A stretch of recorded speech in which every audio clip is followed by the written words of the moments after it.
evening, everyone. Thanks for coming out for the pre-concert conversation. This is our wonderful guest, Vicky Chow, pianist for the Bang on a Can All-Stars and many other groups that we'll talk about too. She's our first member of the Bang on a Can family to come down here, I think, so we're very excited to have her. My name is Judah Adachi. I'm the founder and director of the Evolution series, and we're just going to kind of give you a sense of Vicky's background and ensembles and the music she plays, the music she's commissioned, and the music on tonight's program in particular. So why don't we start with, I'm always interested to know how someone wound up in new music. Because if you look at Vicky's bio, there's stuff in there about, that I was just asking her about, like playing the Prokofiev concerto with the Vancouver Symphony at age 10. And so how did you get from Vancouver Symphony and Prokofiev to Bang on a Can? If you can give us like the trajectory. I guess it was just really kind of unexpected. Like I started piano when I was 5. I was going on a very traditional path. And then when I moved to New York, I went to school at Juilliard and did my undergrad. And after a while, I just kind of like I was craving something else, like other than the repertoire that I've been growing up with. And basically what happened was I was in an elevator one day and a friend of mine who's a composer just asked me to play this piece for a concert. And I'm like, sure, let's do it. And ever since always then, our fault. We always corrupt people. Yeah. And the kind of the rest is history. I kind of just fell in love doing that. Like I found it very exciting and invigorating. So. Was that still in undergrad? That was actually during my master's. Okay. So. And you went to Manhattan School of Music for your master's? Right? For Juilliard, at Juilliard as well. Okay. So after that, I went up to Manhattan School of Music. That's when they first started the contemporary performance program there. And Gotcha. So our previous guest, Loadbang, for those who are keeping score, this is like a Manhattan School of Music year, I guess, because they were in the same program, not at the same time as you? Same year. Okay. We were all in the first year together. We're like celebrating Manhattan. So you did the master's at Juilliard, and then you did this other contemporary music degree at Manhattan. Yes. Cool. What kind of stuff did you do in that program? Well, everything at that point was new to me. Like I was doing like Reich, I was doing Carter, I was doing like Boulez, like all that stuff, like Schoenberg, everything. Also like composers at school, just everything, a whole variety of things. Improvising, learning stuff about playing with electronics. I didn't even know how to run any of these like cables. I didn't know what an XLR cable was. I don't know what 1/4 inch or 1/8 inch. It's very reassuring because she showed up here with like all her stuff and she totally knows what she's doing. And yeah, so. When did you finish that program? In 2009. Okay, so you really haven't been doing this that long, actually. Not too long, since 2007. Okay, Yeah. That's when you really kind of got into new music seriously? That's when I just dove deep into the deep end. So. Do you still play, how much sort of standard rep do you still perform? Right now, none actually. Do you miss that? There's been times where I reminisce about, will I ever learn the Goldberg variation? One of these days. I see it happening in the further future. Mm-hmm. Yeah. It also said that, so again in her bio, it said that you did the Bartok, one of the Bartok concertos recently. Yeah. Oh, that's older. That is older. Well, recent is relative. Right. Well, like for you, that's old music. Yeah. And I actually like the newest, the oldest piece of music I've done was actually the Rite of Spring last year. Right. That was 100 years ago, but that was the oldest repertoire. Yeah, I definitely wanted to talk about this because Vicky did a really cool thing. She did a one-person performance, one piano performance of the Rite of Spring, which is not easy to do. Was that totally, and you performed it throughout this, a couple of times during the centennial year for that piece, and even on the day, right, of the 100th anniversary to the day of the Rite of Spring premiere. Did you do, we talked about this at the time because we even considered programming it, but did you reduce this massive thing yourself, or you took some existing arrangements, right? Yeah. So how did you do it? How did you take this 40-minute orchestral piece and turn it into a piano piece? Well, like you said, there were these two existing arrangements already, and what happened like during the holidays, it was Christmas time. I was like, okay, well, I'm going to sit down with this and see which one I'm going to use, and I opened it up, and I started with one, and I started playing through, and then I would run into places where I was like, oh, I don't really like this. And I would go to the other one and open it up and be like, I don't like this either. And so I started running into issues where I would like different parts of the existing arrangements and sections where I'm like, oh, it just doesn't do it for me. So I just decided since I have a score, a full orchestral score, to just do my own. And, Gotcha. yeah. Oh, so you didn't, how much of the two that you were drawing on did you end up using? Oh, Like, do you use big chunks of the existing arrangements? yeah, like things like the opening section was from one, and then a few pages like would be I had to redo my own, and then like the second movement would be from another one. A lot of the ones that I did on my own were actually in the first part of the piece. The second part, I try to use one more than the other. Did you have to get permission from the arrangers to kind of make it yours, or should we not talk about that at all? We should probably not talk about Okay, it. can we erase that from the? Right. Yeah. We'll edit that out. But that's, yeah, I mean, it's a huge undertaking. How long did you spend on this whole project? Well, I was. Because you had a bunch of other stuff going on, obviously. Yeah. I was asked to perform this work along with the piano counterpart, which I'm going to do tonight, of Steve Reich's, exactly about a year ago in Vancouver. And so I started around Christmas time when I was visiting my parents. I had nothing else to do, so I just sat down to write a spring. Right, with my Sibelius, yeah, just notated it all. Was it exhausting to perform this piece? Yeah, it's kind of a. I mean, I think very it's exhausting, physical. right? For an orchestra, it's like a big, visceral kind of endeavor. But for one player to carry it across is not something you see. Well, I find that it's difficult to pick and choose like what to leave in and what to leave out, because you only have two hands.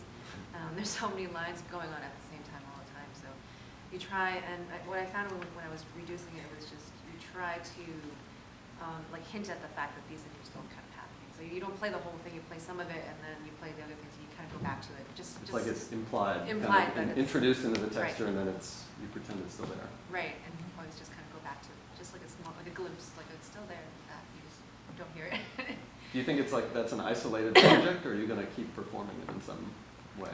I'm planning on performing it again in Chicago actually later this year, so it's going to make a comeback. Does anyone else do it? I mean, that seems like a pretty singular undertaking. There's Yeah. four-hand versions of it and of right. Petrushka. Right. Yeah, I've never seen a solo. Yeah, there are recordings out there. I mean, the thing is, like Stravinsky himself actually just wanted his beforehand version and the orchestral version to be known. So I think all the different arrangements that everybody has been doing is kind of just everyone just loves the piece and wants to do it. But technically speaking, I think the beforehand version and the orchestral version is the one that is, permissible. Right. Right. But if you look it up, there's plenty of recordings out there. Solo like. Oh, okay. arrangements. I didn't Yeah. know that. Okay. Well, not plenty. I guess maybe a couple. Yeah. Is yours up? Is yours online? I was just asked to take it down. Oh, so okay. It's not. Stravinsky people. Yep. Right? Yep. Wow. Okay. I wish we had like a, like you could show clips. We could like show them. Okay. Well, maybe they'll let you put it back Send up. me an at some email. I'll point. send it to you. Yeah, yeah. Well, let's talk about some of the ensembles you're in. So I think first we should talk about Bang on a Can. How long have you been in the group? For 5 years now. Okay, so pretty much since you finished, even before you finished school. Yeah, it kind of overlapped. Yeah, so it's like another degree program that you're in, the Bang on a Can program. For those of you guys who don't know, Bang on a Can was founded in 1987 by 3 composers, David Lang, Michael Gordon, and Julia Wolf. And then in 1992, I think, the Bang on a Can All-Stars, which is the performing arm of this collective, came to be. And so it is now a sort of venerable older group, even though it was and is this revolutionary organization. So you took over for Lisa Moore, the pianist at the time, Yes. and you've been doing it for 5 years. Tell us, I mean, some people here probably know a lot about Bang on a Can, some people don't. So what can you tell us about being a part of this group and what you do in it? Yeah, like you said, it was started by 3 composers who just graduated out of Yale, and really their idea was, during that time, I think there was a huge gap between kind of like the uptown and downtown new music scenes, and I think what they wanted to do is break down this barrier and to also create like an environment where they can do their music. So they started the first annual Bang a Can Marathon, Right. and I think like Milton Babbitt was there and John Cage was there. It was just really a clash of these like greats, and they just kept doing it. Like they did in the first year, and then they did the second year, third year, and then after a while, I think a lot of people like wanted to hear like what is this kind of music that they've been doing, and that's when the ensemble started, the Bang a Can All Stars, which I'm a part of, which I play piano and keyboards. It's a sextet, essentially. It's, like I said, piano, and then there is also clarinets, but that doubles on saxophones and various, bass clarinet as well. There's cello, there's electric guitar, and there's a percussionist that also plays drum set and bass. We're an amplified group. So we also have a seventh member, which is our sound engineer. We tour and travel with him. He makes everything happen. And after that, like it's grown into its own entity. Like it has a summer festival every year. Do you participate every year in that? Yes. It's 3 weeks out of the year in July. It's up at Massmoga in North Adams. We have 30 or so fellows and like 8 composers every year that's accepted, and we just make music and we perform. There's concerts every day, and we end the whole 3-week gathering with a marathon. So these marathon concerts, I should say, I don't know if people have a concept of how long that is, but like usually we're talking about a 12-hour marathon at least. Yes, they've done. I think there have been 24-hour hours. marathons. Yeah, and also another thing that people, some of the musicians might enjoy knowing is that Massmoga is not far from Tanglewood, so really the festival is called Banglewood now for most people. That's kind of the yeah, name. and that's really kind of taken. So it's really worked as it's become, you have the performing arm, you have the marathons, you have the summer festival, and there's a record label now too, Cantaloupe Records, which is one of the new music labels. Not just for bang on a can music, but for all kinds of good stuff. So yeah, they just put out a record of John Luther Adams. Right.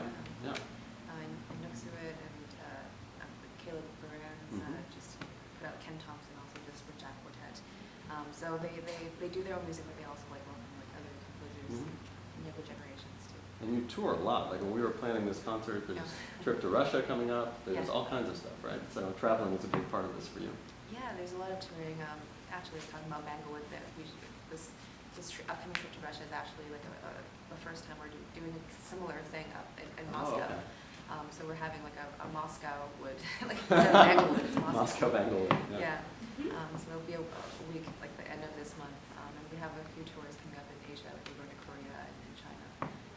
Have you toured your native Canada? We've not. You know what? Right before I joined the group, they went out to Vancouver to perform. Literally right before I joined the group. I'm like, why didn't you ask me to come? I'm like, it's my hometown, and I would have been able to bring the crowd. Yeah, maybe they'll come back. Right. Come back around now that you're there. Well, I don't want to make the whole focus bang on a can because she's also Vicky's in 2 other groups. I mean, more than 2 because you play tons of gigs. But I guess the 2 other groups that we should mention that are in your bio are a 2-piano duo. Right. And then also a 6-piano group. So do you want to tell everyone a little bit about these 2 projects of yours? Well, they're both pretty new. I mean, I guess you can imagine having a 6-piano. I mean, like already having a 2-piano group is sometimes hard because most venues only have 1 piano.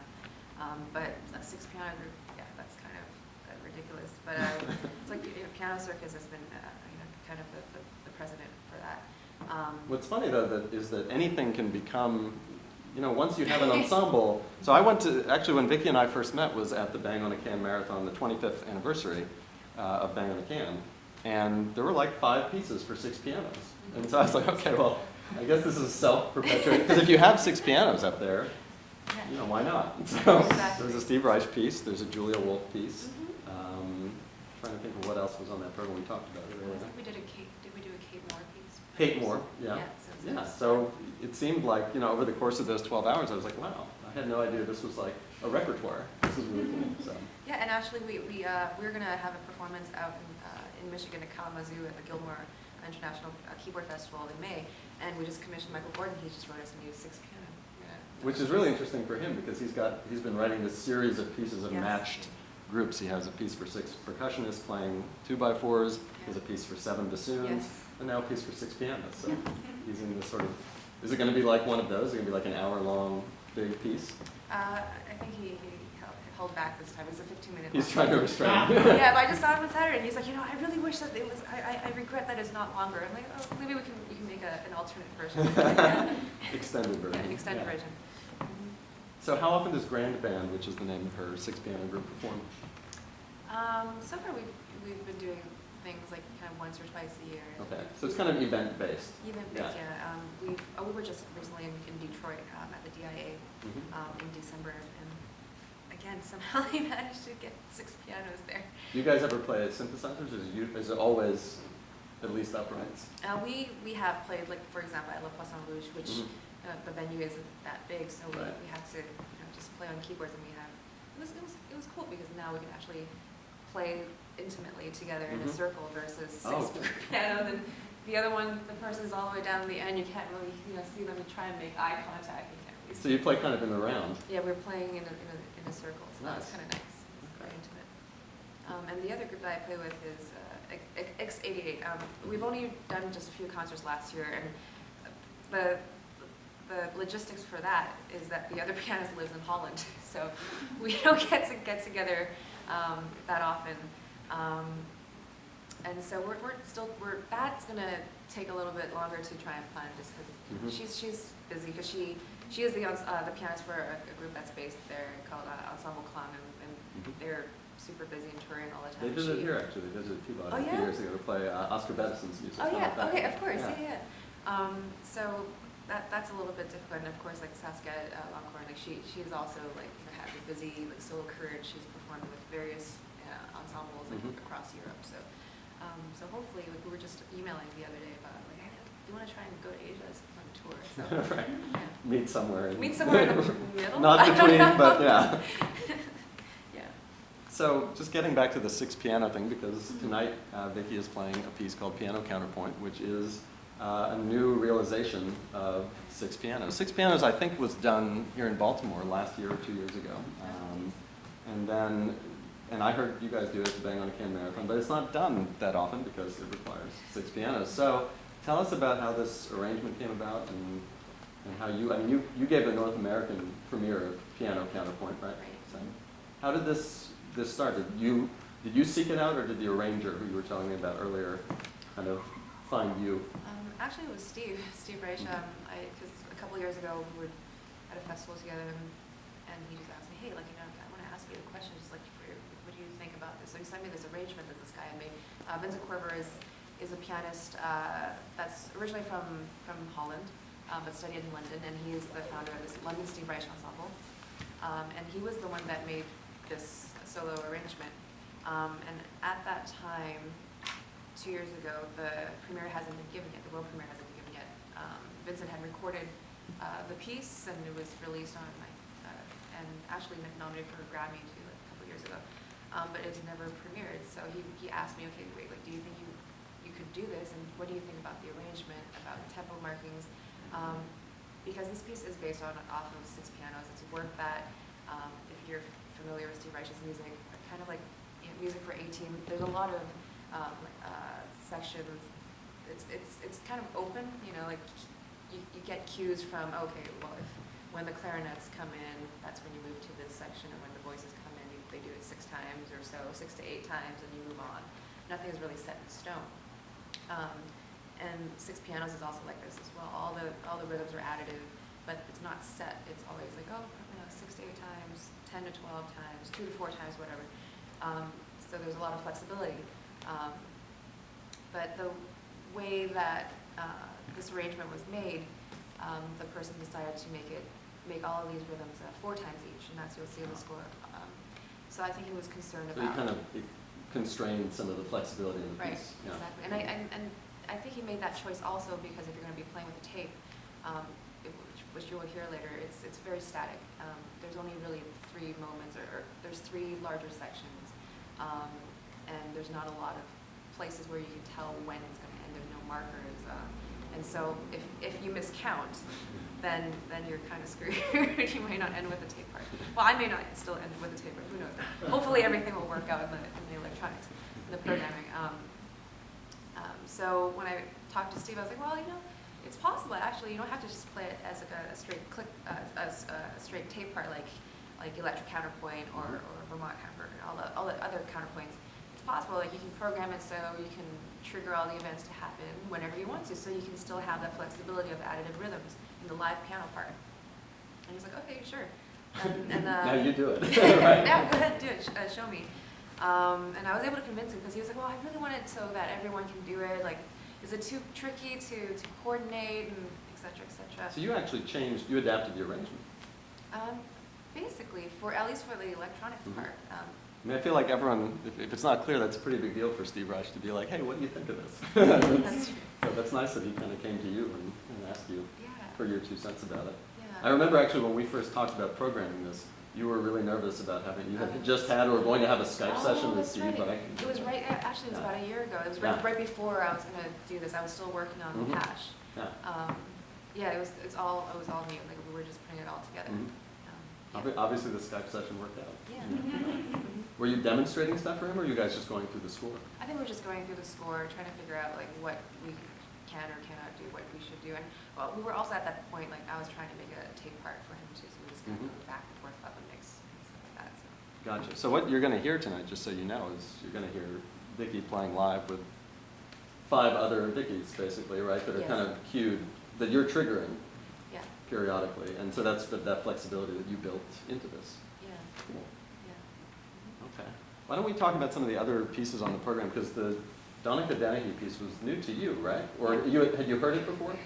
I know that Lisa Moore had just reported it. Right. She's the commissioner, and it was just released on Cantaloupe. And like it was in my radar, but I haven't like sat down and really listened to it. So when you brought it up, I was like, oh, okay, let me check it out. Yeah, we were really eager. I mean, I'm a big fan of his music and know him, and thought it would be great to feature some of his work. And we kind of combined these 2 things. And what's it been like? I mean, the 2 bookends of the program, so the Dennehy and the Reich, are kind of more post-minimalist works, and then the middle is totally different. We'll talk about that in a minute. But can you offer some kind of, how do the experiences compare for you, performing something by Dennehy, this 15-minute stainless staining versus Reich piano counterpoint?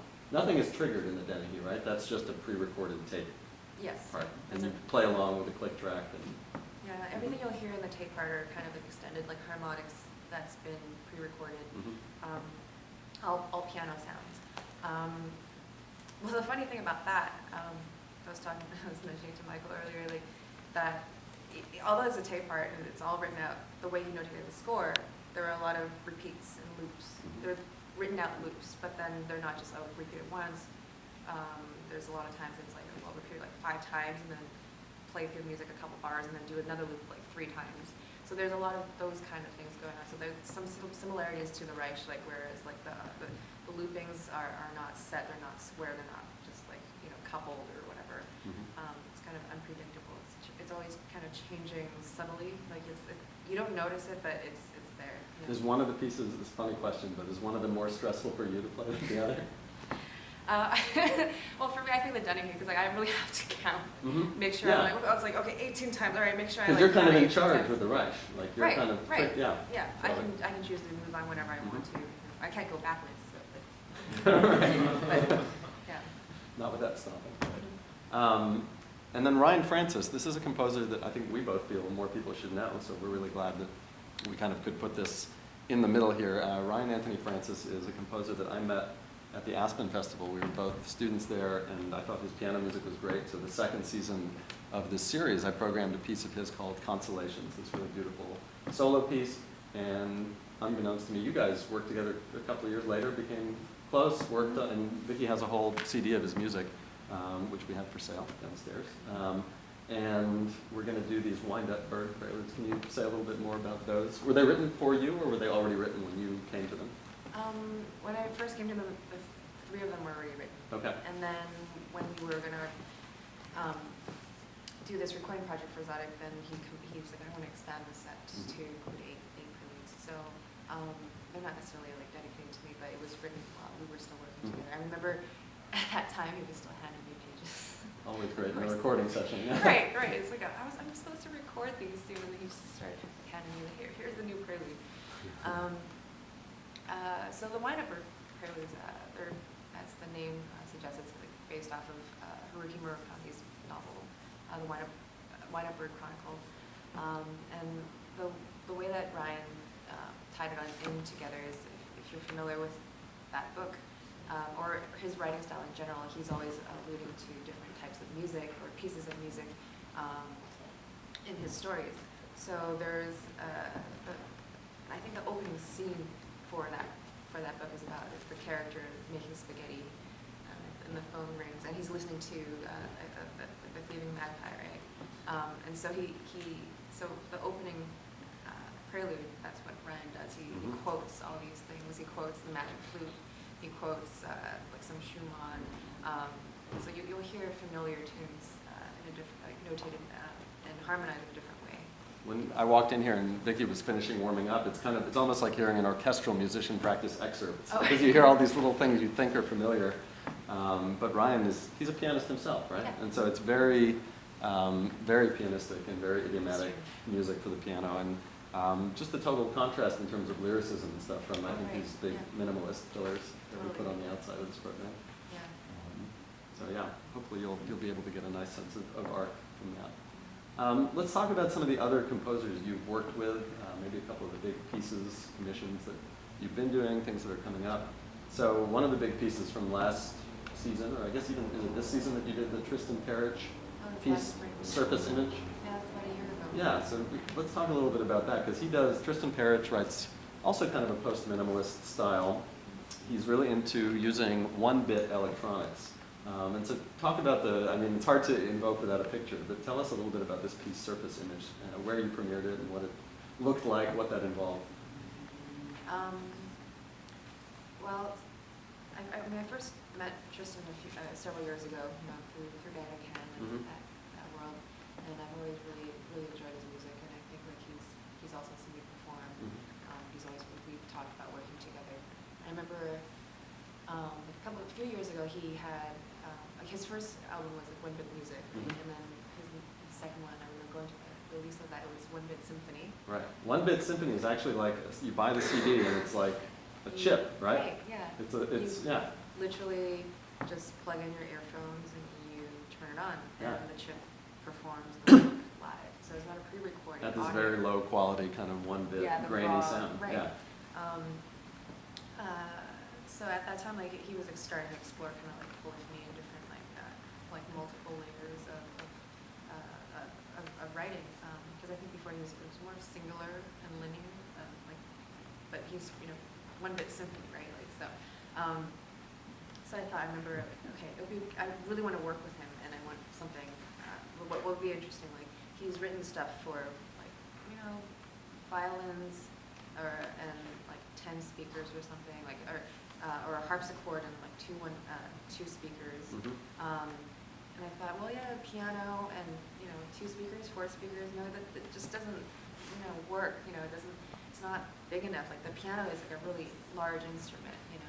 And I thought to myself, since he's kind of going to that route of orchestral or writing with one-bit electronics, and I thought, well, why don't we do kind of like a piano concerto?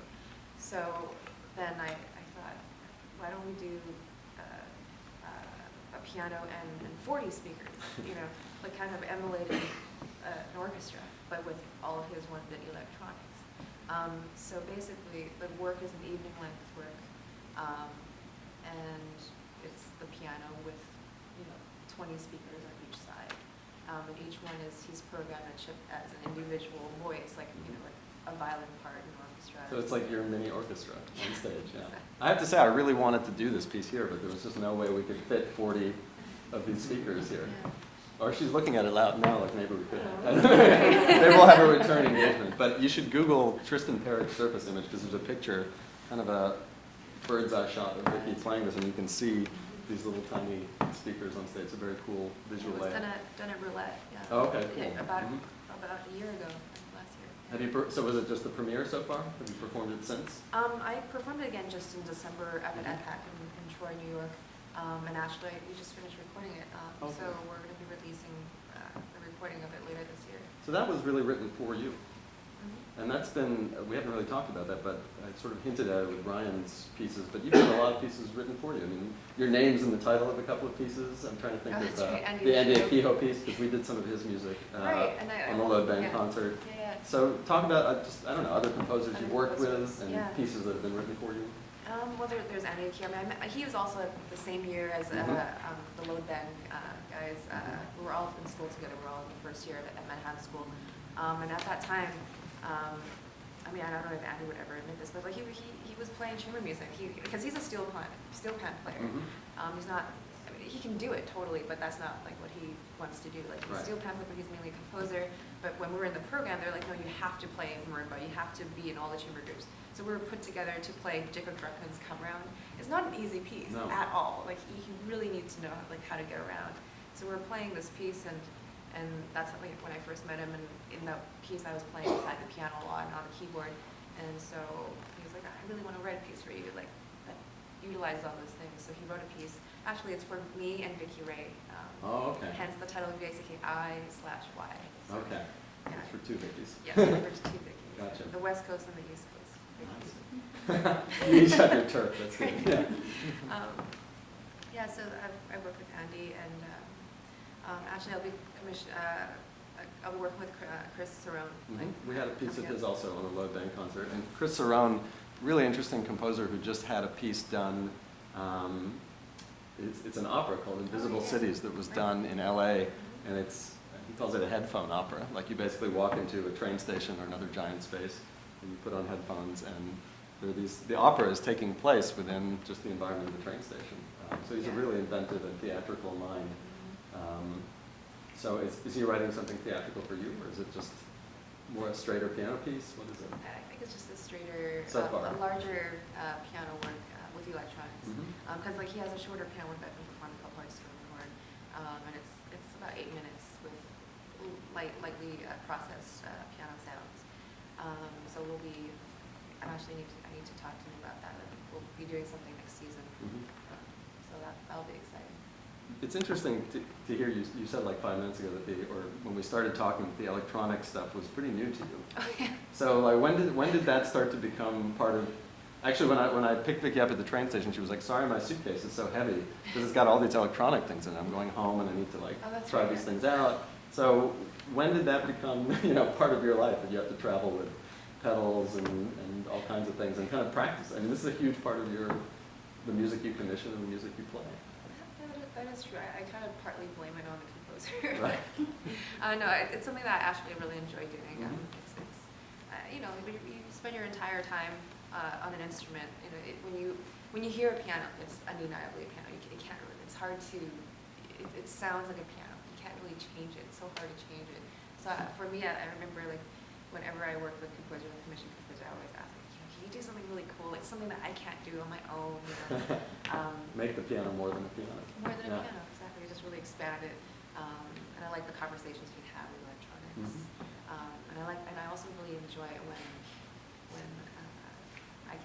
when the sounds are or actually I wouldn't mind. I don't mind it when it sounds like a piano, but I like it when it's really fused. Like you can't tell if I'm playing it or if it's which is true for some of the pieces we're doing tonight. They really kind of dovetail into each other. Yeah, I enjoy that a lot.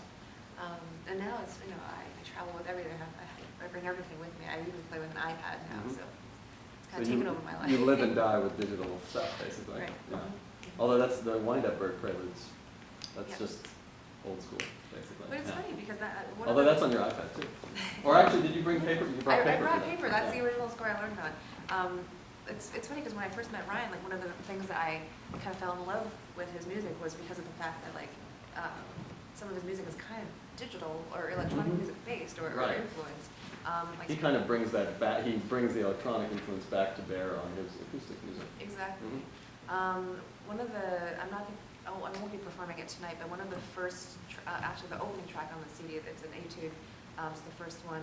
It's called Digital Sustain, and it's just like a 2-minute piece. But what's so beautiful about it is the fact that there is kind of like a clear piano / like electronic digital aspect of that. First of all, like his innovative use of like kind of the sauce-native pedal. Not many people use that. I mean, there has been people using it, but not the way that he's been doing, which is really to carry a harmonic line throughout a piece using that. And around it, I have a very kind of mechanical, digital, loopy kind of pattern that surrounds this beautiful progression. And it's only a 2-minute piece, but that's one of the reasons why I really fell in love with his music. With that. And the electronic influence on it. Yeah, and one of the last etude is actually called Loop. Yeah. Very cool. Well, we have a little bit of time before we need to give Vicky a little bit break. So do you guys have any questions for her about tonight's music, about Bang on a Can, about anything at all? Ben? What's, from all the new music that you've worked on, what's the craziest thing that you've been asked to do to the piano? The craziest thing. Hit the strings with a beer bottle. I don't know. That's not so crazy. I mean, only if you have to drink it before. But let's see. It at this point, I don't really find anything too crazy. I guess, yeah, it's all relative. Yeah, yeah. Mm-hmm. Well, that's the thing, though. Like all the things that you do on the piano, it's for me now. It just sounds like a piano. Like it's even if you're muting or scraping or plucking, it's all kind of like it's incorporated into my sound world. So now your sense of the piano is actually bigger now than it was. It's extended now, Mm-hmm. for sure. Actually, like, there's a work that I'm working on with a composer from Montreal. I guess this is a little bit newer. He works with like transducers. It's basically what these things are. Anything is kind of a resonating body. Like, and with these transducers, you can place on anything, depending on the medium. It would basically these transducers would it's sending vibrations out to create sound. Right? So we're working on a piece where we can to see what we can do with these transducers on a piano or on the string or on the body or different parts of the instrument. So I guess that's for me. That's newer, not crazy, but a little bit more innovative. Other questions? Yeah, Brendan. Yeah, you talk about your like love of this electronic incorporation into the piano music. I wonder, do you like listening to newer kind of electronic artists on their own? I love Aphex Twin. You know, I really actually like one of the things I really love is like the Ryuichi Sakamoto and like the Albanoto stuff. There's also what else? Like I love. I can't right now. I get too nervous on stage, but those are two examples of some of the things I really enjoy listening to. Was that always true? Or is that like a long-standing interest for you? Yeah, I've always liked. Electronica? Mm-hmm. Yeah, I've always like loved listening to it. So I think I'm just naturally like, drawn to it. But. So it was a natural fit to kind of bring what you do together with that sound. Mm-hmm. Other questions? Yeah, Andy. I was wondering, so you started playing piano very young, and I'm wondering about how you came to it. Was it, were you naturally drawn to it, or was it something that you had, your parents, introduced you, wanted you to take lessons, and is it something that I just wondering how that began. I just had older siblings that were taking lessons as well, and then they found that I was the one practicing versus my siblings. So just Do they still play? My sister teaches. My brother is doing IT stuff in Hong Kong. So he can help you with the tech setup for Exactly. your pieces now. Yeah. Did you ever play any other instruments? I took violin for a year. That's Mhm. about it. That's it. Mostly was piano the whole way. It was piano the whole way. Yeah. I did some like gamelan, along the way. That's about it. Interesting. Still percussion. Do you play other keyboard instruments? Like obviously you play synths. Do you play toy piano? Do you play anything else? You must be called upon to do a bunch of stuff and bang on a can. Usually like some keyboards and stuff Mhm. like that. Like a lot of times I have to run sound for like various pieces that require a keyboard. Mm-hmm. But I've done like toy piano and stuff. Or harpsichord. I did Tristan Parrich's harpsichord piece. Mm-hmm. But, I'm not an organist. Like that's a whole other beast. Right. We share the same keys, but it's not the same thing at all. Yeah, this is your thing. Yeah, that's my thing. Yeah, Errol. Back in 2005, I was learning in sound class about a musician named Brian Eno, and one of the more notable songs that I remembered was one called Driving Me Backwards. And the reason I liked that song was more for the technique behind it. The way he made the song was to write the whole song, record it, flip the track, and then learn how to sing his song phonetically backwards. Oh, wow. Then he sang it phonetically backwards, and then flipped that track, and that was the resulting song. And for you, what is one of your techniques that when you figured it out, you're like, oh my gosh, I love this. What is one of the techniques that you're most proud of when you execute it? That's cute. Oh, The man. beer bottle. And on how the does screen. and how does the technique work? Yeah. Oh, well, I mean, I actually, like, maybe, well, I wouldn't say, like, there's any one that I, like, that I found or discovered or anything, that it's all kind of pre-existing. But I guess, like, for me personally, like, I really enjoy, like, crazy passages, like, fast passages on the piano. I know that's something that I know I can do easily, versus I have a small hand, so I don't do chords very well, you know? So that's something I struggle with all the time. I can reach an octave, I can't really reach a ninth, that's always hard. But I can do fast passage work. So for me, that's a joy. Like, it's like driving a really fast car, you know? Other comments, questions for Vicky? Take one more. Yeah. Do you compose as well? No, but I improvise. I mean, it's always been something like, you know, I get asked that a lot, and it's just, it's not something that, I feel so nervous about that, because it's a whole other thing, you know. I think the last thing I composed was, like, when I was a kid, I did a cadenza or something for a concerto, and that was it. And I was like, I can't do this, it's too much pressure. Do you improvise? Do you do like public improvisations? Like, or do you keep it to yourself? Oh, well, here and there, you know, Mhm. here and there. I mean, it's like kind of like free improv, and I jam with people. And there are probably pieces that call for you to improvise some Oh, yeah. some material. Oh, definitely. Like, Yeah. I mean, one of the projects of Bangor County, we've been doing a bunch of field recordings, Mm-hmm. and one of the pieces we got was by from Christian Markley. He did a collage of videos that he found, and the pieces we have to improvise to that piece. So we do it all the time, and I've basically it's not a frequent thing that I do, but I do enjoy it. So. Well, I want to thank Vicky for taking the time to talk with us, because she's really here to play. So putting in the 45 minutes of being grilled is much appreciated. Let's give her a big hand, and we'll welcome her back in Dr.